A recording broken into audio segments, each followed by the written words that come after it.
to Secured and Happy Lifestyle with Coach Ayat. And with me is a very young, pretty entrepreneur by the name of Sheerene. Hi, Hello. Sheerene. Hello. Hello. Hi. So, Sheerene, can you tell us something about yourself, like really brief, and then I'm sure that we will talk about it more as we go through this conversation. Okay, go Okay. ahead. Hi. I'm 21 years old.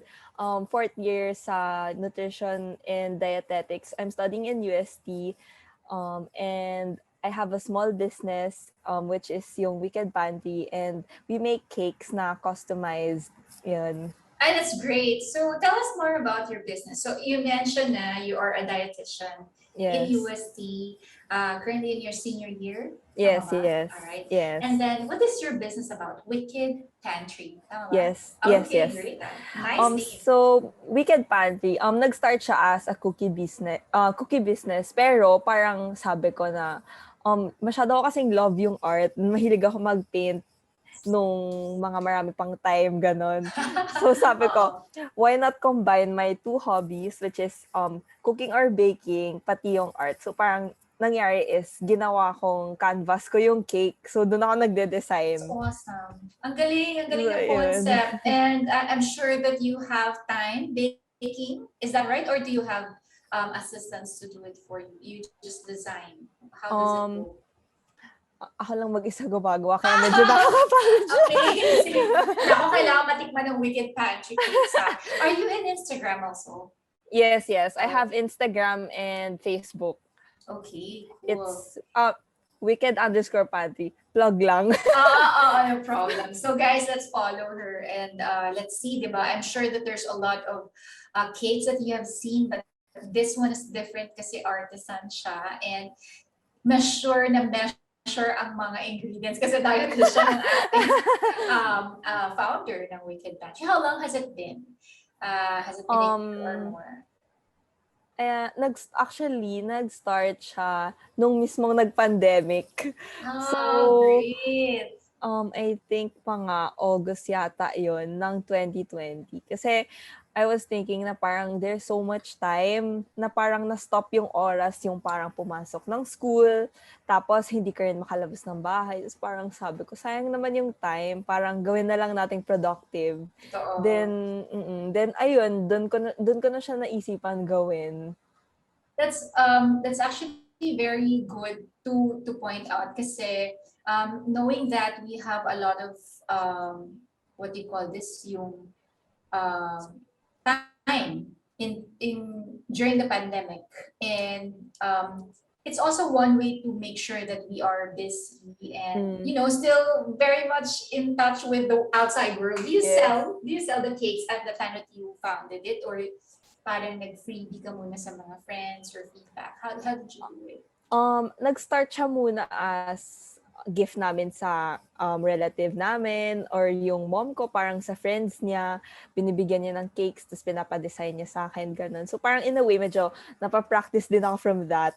Or very customized, di ba? Yes, yes. Okay, that's great.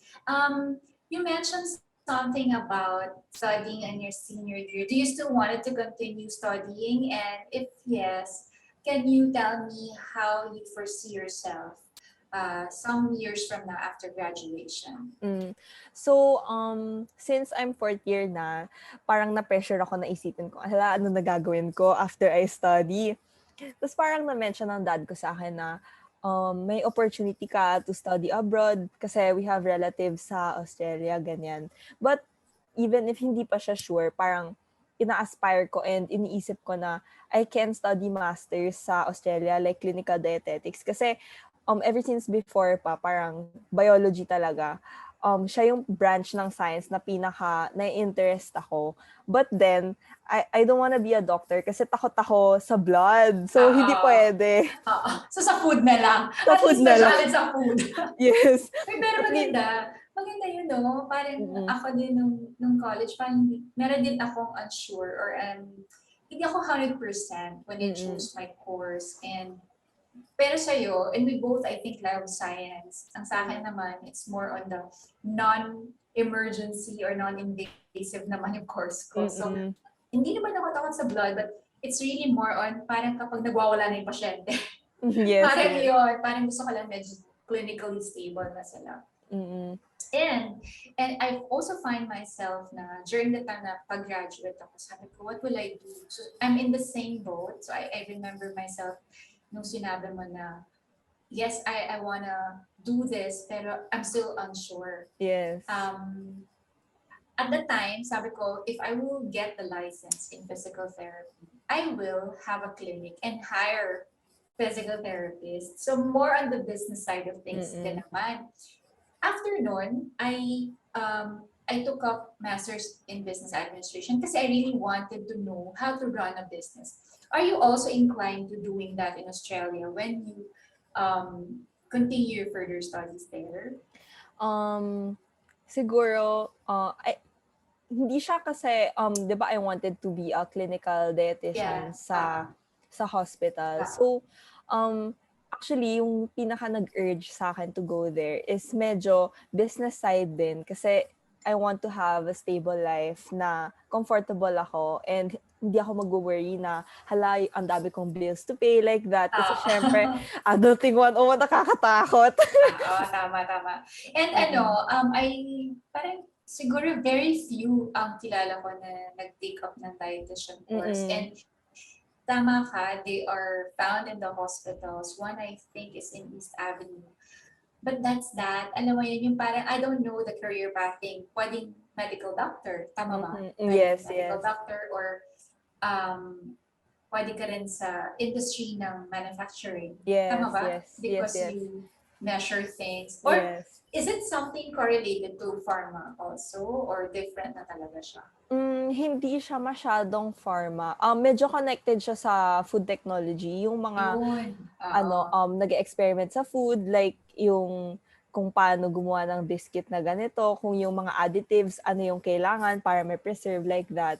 Pero sa amin is more of mix siya na parang, okay, you have to add ganito, pero kailangan na wala siyang side effect sa katawan ng tao kasi syempre dietitian ka. So kailangan healthy pa rin. Although yung mga dietitians naman, we practice and we tell our clients na kailangan we practice MOVABA, which is moderation, variety, and balance. So, That's great. Yan yun. yung parang unique value proposition. Kumbaga Yes. if you will be going for Wicked Pantry, ayun, ang unique value proposition agad is that this is different because this is carefully measured aside Mm-mm. from being a pretty cake, Yes. customized according to your liking. Yes, yes. Every bit of the ingredients is well thought of. Yes. Hindi siya yung the usual that we see in the Mm-mm. commercially done cakes na Yes, sometimes yes. it's too sweet, Yes, diba? Ayan. yes. Pero Kasi yung, oo. Sige, go mm, ahead. ayun, yun lang I want to point out kasi since most ng cakes na natitikman ko, parang sobrang tamis. Tas Exactly. parang nung ginagawa ko siya lang nagre-recipe testing ako, parang yung mga ingredients like nagugulat ako like butter, tapos yung sugar, tapos hindi lang siya yung moderate amount, like sobrang dami. Tapos sabi ko, lapatay, hindi pwede. Kasi labag sa career choice ko. Hindi pwedeng ganun. So, ayun, minodify din. That's great. Do you have any daily routine, like how do you prepare yourself to face a new day? Considering that you study, and Mm. if you're in your senior year in a medical course, that's already a handful. But then Yeah. you still have Wicked Pantry, and you're alone preparing everything. Yes. How do you manage and keep that sweet balance between those two? Okay. So, ako, as a nutrition student and even before that, kasi ang pinaka nag-urge sa akin to go to nutrition is my love for fitness. So, I have to work out halos every day. So, 5 times a week. So, yun na yung naging routine ko. Parang, if wala akong workout, I don't have enough energy and happy hormones para gumawa ng maraming things. So, that's the first thing I do sa umaga. So, nag-workout ako. Then, after I work out, I take a few minutes or 1 hour ganon na parang to read the Bible, parang do devotion like that, just to set the mood for the day. Then, after that, ayun na, parang yung mga things na OJT. Kasi yung OJT namin is kind of self-paced. So, parang ginagawan ko na lang siya ng time. Like, nagsiset ako ng time kung kailan flexible na I can do it. Then, if my orders that day, tsaka ko na siya gagawin after na ng study time ko. Ayun. Okay, so can you keep up with the demands of your orders? I'm sure there's a lot of people, I mean, your friends and your relatives who knows that, Wicked Pantry, ay, supportahan natin to, Mm-mm. kasi kaibigan and kamag-anak. How do you keep up with your busy schedule aside from those you mentioned? Kasi ako for one, parang medyo relate ako and I agree with you na if you start your day right, nakaka-happy talaga and Yes. nakaka-increase ng happy hormones. Yes, yes. And it's a natural way of parang taking in something sweet, di ba? Parang Mm-mm. ganon. Parang you're Yes. up in your on your toes lagi. How do you maximize your routine to be Mm. productive?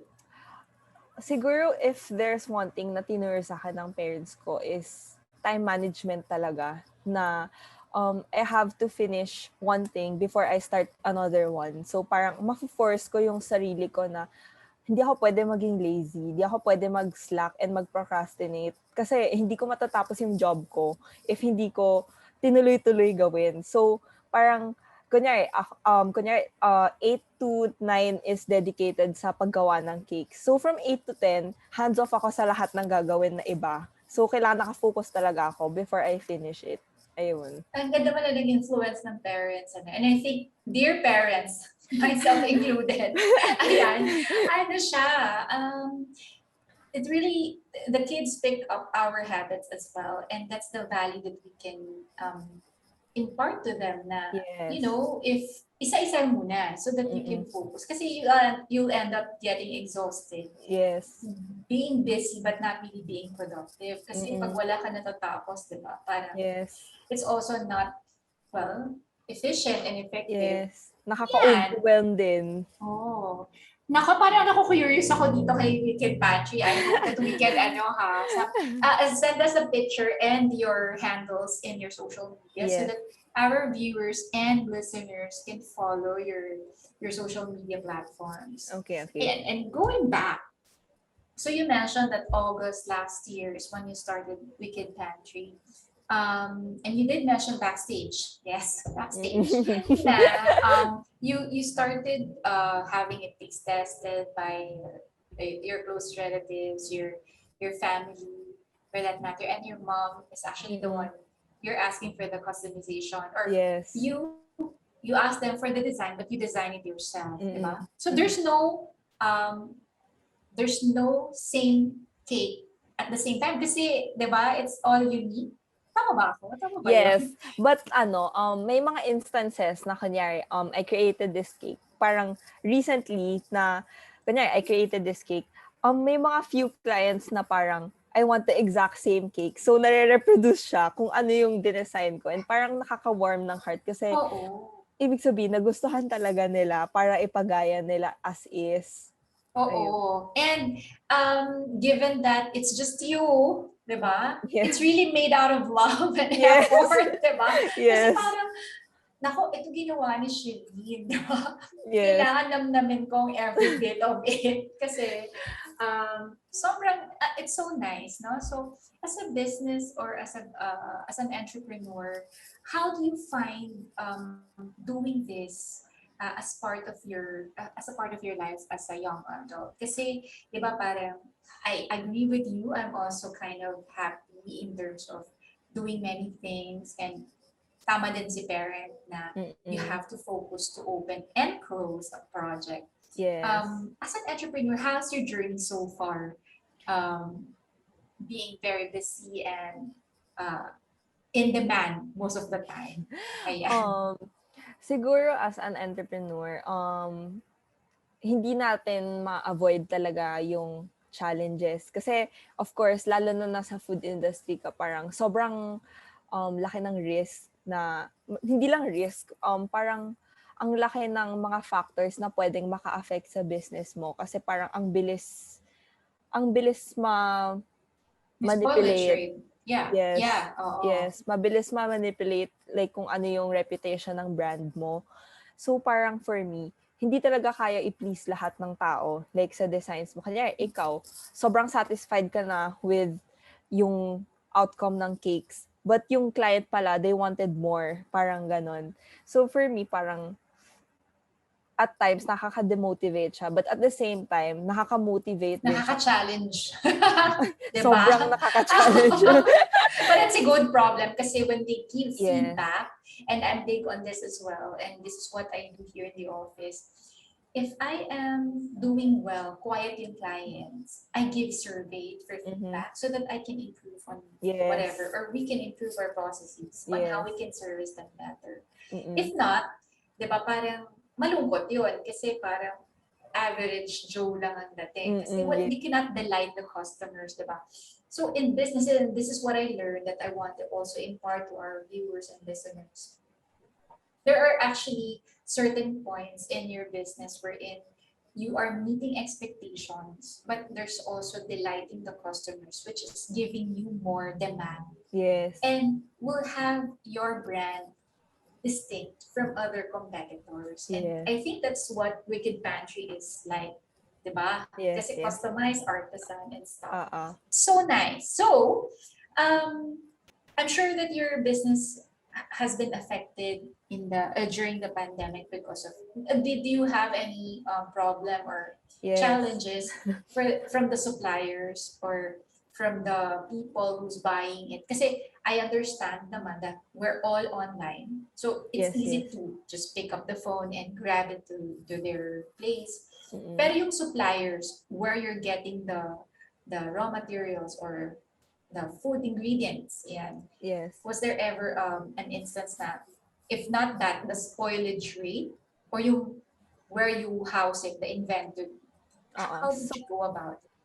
um, in terms of problems, actually marami, lalo na this pandemic. Kasi 'di ba nung kaka-start lang nung pandemic, like hard lockdown talaga. So, it's super hard to go out and go sa mga groceries like that, mga baking shops to buy yung ingredients. So, parang I remember na pagpupunta kami sa All About Baking to buy flour, yung mga chocolates, ganyan, I have to go there by at least 7 or 8 a.m. Sobra early. Yes, sobrang Oo. early para pumila kasi limited lang yung tao na pwede pumasok sa loob. Yun yung first problem. Second problem is, nung nag-order na ako online, like nakahanap ako ng supplier like that, um, hindi lang sa pahirapan kumuha ng stocks kasi parang nag-hoard lahat ng tao and lahat nagsa-start ng baking business. Exactly. Everybody's into business. Nung ano, no? Nung, especially sa food. Yes, I could yes. just imagine. Oo. Sige. Sobrang parang parang nag-aagawan kayo sa supply. Tapos, yung third problem dun sa supplies na yun is, there was this time na nag-order ako from an online shop. Nag-order ako sa kanya ng all-purpose flour ata or buttermilk. Then, nung dumating sa akin, butas na siya. So, na-damage yung goods. Tapos, hindi lang yun, parang, okay, so nabutas na, 'di ba? Yung ibang undamaged, parang pagtingin ko, it's spoiled na rin. Oo. So, Na-contaminate na. yes, na-contaminate na Oo. siya. So, Sa parang handling siguro, no? sayang Mm. sayang sa delivery, then hindi rin naman siya na-refund sa akin. So, hindi maiwasan na magkaroon talaga ng losses sa business. Ayun. Then, yung isa pang problem is, since before kasi ako nagbo-book for my clients yung mga cakes like that, yung mga clients kasi syempre, hindi lahat pumapayag na through grab cars. So, ang nangyayari is, since cake is very fragile, tapos Exactly. tapos via Ang hirap motor i-design. pa. Oo, Oo. yes. Tapos parang magugulat ka na lang na pagdating sa kanila, nagme-message sila sa'yo na, uy, Sira yung nasira cake. na. Oo, Oo, yung parang design.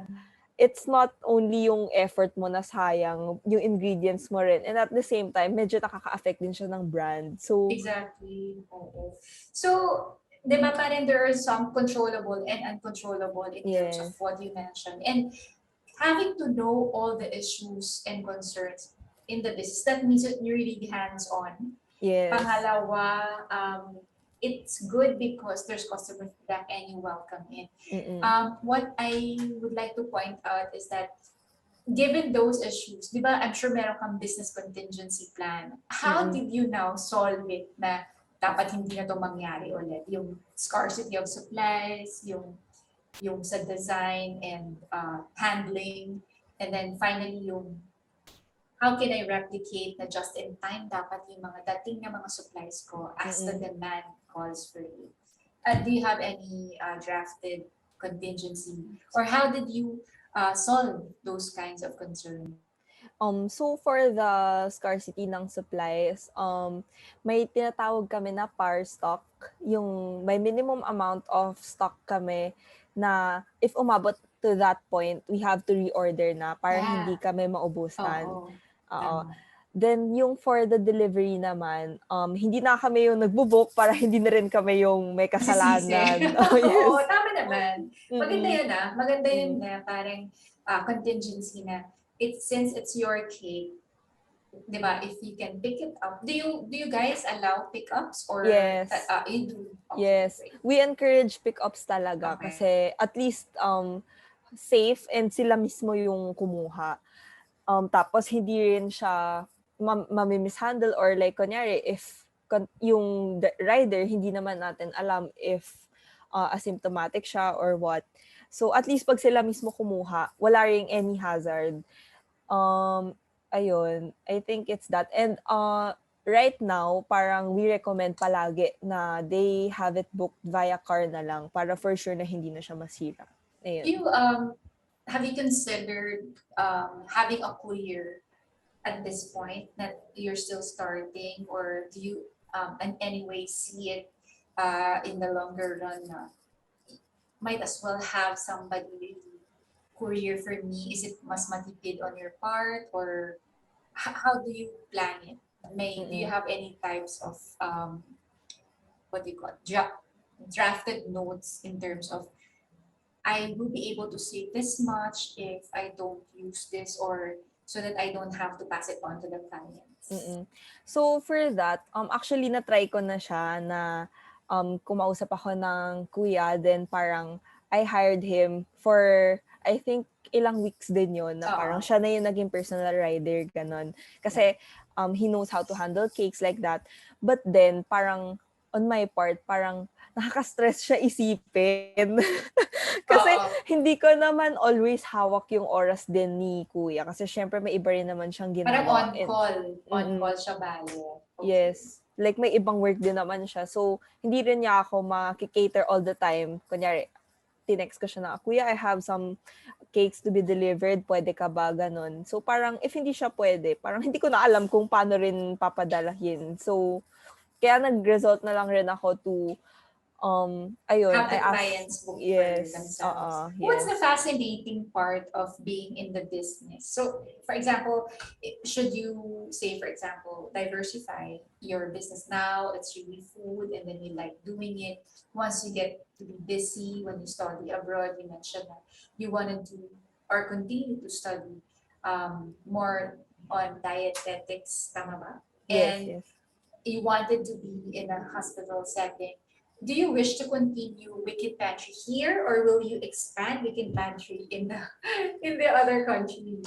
Ayan. Actually, napag-isipan ko rin siya nung nagpa-plan ako to study abroad. Sabi ko na, if hindi ko naman siya mako-continue here, I can bring it there din as parang medyo sideline like that for extra allowance lang din syempre. Kasi Oo. nandun na rin ako sa age na parang nahiya na rin ako humingi ng money from my parents. So that's also why I started my business kasi nakakahiya talaga humingi ng money. Parang hindi ko kita kaya parang for ilang years na nakadepend na ako sa kanila. So gusto ko sana na may sarili na rin akong source of income. So para if may mga expenses ako na for myself or may mga times na I wanted to give them something, at least meron akong funds na pwede kong galawin. So, ang naisip ko is, if natuloy ako pumunta ng Australia, I have to see my schedule if kaya. Then, maybe I'll start again doon. iba-branch out ko na lang. Ayun. Boy, we look forward for you, ha? Nakakatuwa naman yan. Sana may pa-merch na next time. Diba? Nakakatuwa. And I'm so happy for you that you Thank know you. what you want in life, and that you also look back and see that your parents, that they're working hard for you. Ang ganda. So, what's fascinating about this conversation is that being a young entrepreneur, you just don't think about yourself and Yes. what you do, but you also look back and see how will things be Yes. if I can stand on my own and earn my own money, right? So I would like to ask you this question: how do you define a secured and a happy lifestyle? For me, having a secured and a happy lifestyle, syempre, I have to have a happy family that is God-centered and God-fearing. Kasi syempre, si God naman ang may alam ng lahat. Siya ang nakakakontrol ng lahat. And lahat ng lives natin nakadepend sa Kanya. And having a secure lifestyle is to have enough money to live comfortably na hindi ako mag-worry. But also, for me, it's not important to be super rich. It's important lang na I have enough to sustain myself and to give back to my family. That's Ayun. great. That's so nice. I'm a parent myself, and if I'm listening to this music to my ears, I would like to know lang if what's the business of the family, so that we are you don't have to naman expound, but what's your family business, Sheerene? Yung family business namin is hardware, wood siya, like supplier kami, ganun. So, I also grew up in a business-centered family. So, feel ko na pick up ko rin yun sa kanila. Oo. That's how you pick up things, no? Yung when you see your family working, and even on a holiday, di ba? Kasi gano'n naman eh. If you have, or if you're involved in the family business, you get to pick up the values of those originators. And here at the Secured and Happy Lifestyle Podcast, we wanted to inspire young entrepreneurs like Sheerene, also based from their personal journey and their startup businesses, to actually be, they're not there yet, but they're preparing to be there, to be somebody someday. And what my key takeaway is in today's conversation is that you need to learn to serve more. Yon. And then when you serve more, you do better, you feel happy. And one way to also secure a happy lifestyle is when you can give back, especially to the inner circle, your family, and that's a very important. I wish you so many blessings, Sheerene, and to your family. And you too. I hope that we can see each other when I visit Brisbane. I really enjoyed my time there. For sure. Sobrang nice the weather, diba? So I hope that we look forward to Wicked Pantry. Can you tell us your handles? Feel free to promote. Okay, so yung username namin is @wicked_pantry for both Instagram and Facebook. Ayun. Nice. Okay, so until next time, Bizmates, this has been Coach Ayet. You stay safe, and may we all have a secured and a happy lifestyle. See ya. See you. Okay.